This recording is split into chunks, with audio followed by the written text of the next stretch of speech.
Assalamualaikum warahmatullahi wabarakatuh. Bismillah, alhamdulillah, wa syukuri nikmatillah, la haula wa la quwata illa billahil aliyul atim. Baginda Nabi Muhammad Sallallahu Alaihi Wasallam pernah diajak untuk saling beribadah atau memuja kepujaan para kaum jahiliyah. Beranda HP kami sering dilewati tontonan atau video atau fiti yang lewat di hari Natal atau Tahun Baru ini. Banyak video yang menunjukkan bahwa umatnya baginda Nabi Muhammad SAW dengan umatnya Nabi Isa bersatu padu merayakan hari besar umatnya Nabi Isa.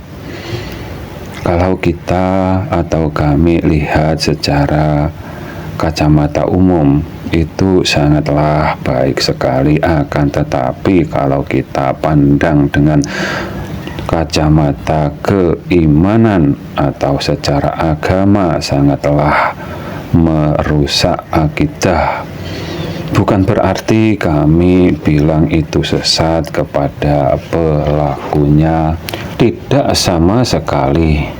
Kalau itu memang ajarannya Nabi Isa yang berarti Tuhan saja memperbolehkan, masa kami sebagai makhluk atau sebagai hambanya yang wajib menghamba bilang itu sesat.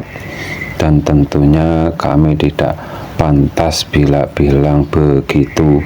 Akan tetapi kita sebagai umatnya baginda Nabi Muhammad SAW dan beliau sebagai suri tauladan atau sebagai contoh umat manusia di akhir zaman ini, tentunya kita wajib atau diwajibkan mengikuti perbuatan beliau maupun perkataannya beliau. Beliau memang seorang nabi atau rasul, akan tetapi agama Islam itu bukan miliknya baginda Nabi Muhammad Sallallahu Alaihi Wasallam. Islam itu miliknya umat manusia, karena semua manusia yang dilahirkan ke muka bumi ini dibekali persaksian dan pernyataan jati dirinya manusia.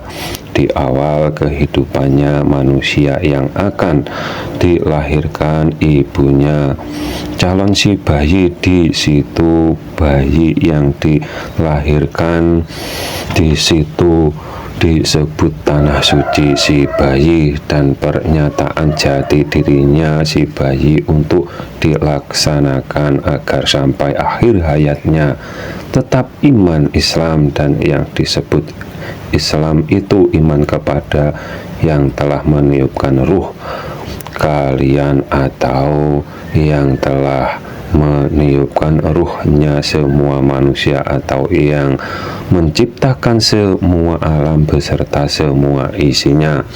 Secara hukum sebab akibat jasad si bayi tercipta dari kedua orang tua juga dengan adanya alam semesta, sedangkan jati dirinya si bayi langsung dari Allah Subhanahu wa Ta'ala dengan istilah ditiupkan atau yang disebut kun fa yakunnya Allah Subhanahu wa Ta'ala.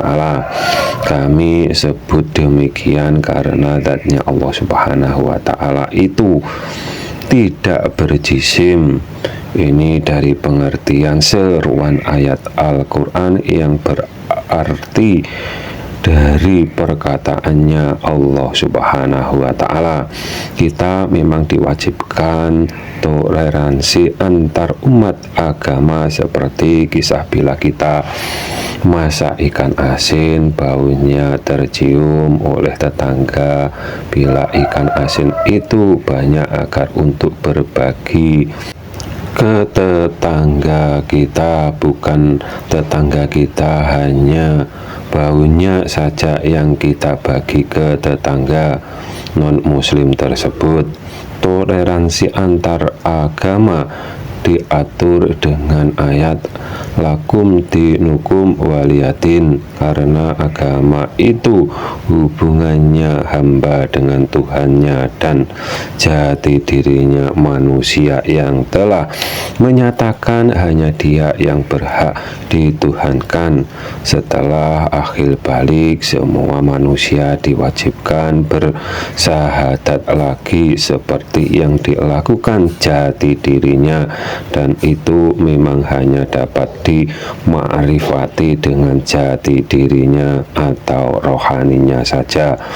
Dan untuk itu kita diwajibkan mencari ilmunya, bersahadat yang benar-benar bersaksi ke zatnya Allah Subhanahu wa Ta'ala, dan itu diajarkan oleh baginda Nabi Muhammad Shallallahu Alaihi Wasallam dan Sayyidina Ali sebagai pintunya ilmu agama Islam. Soal toleransi agama yang dilakukan saudara kita yang bersatu merayakannya itu, kami yakin bahwa akidah atau tauhidnya menyerupai agama tersebut. Cuma bedanya kalau tauhid agamanya tetangga nabinya yang dianggap Tuhan atau disebut Yesus, sedangkan yang bergabung bersama mereka akidah atau tauhidnya menyesuskan dirinya sendiri. Pahamilah bahwa diri Bapak Ibu itulah nyatanya Allah. Yang tanya Allah, sing jawab yo. Mereka menyelisihi seruan ayat Al-Quran dan bertauhid bermata sebelah.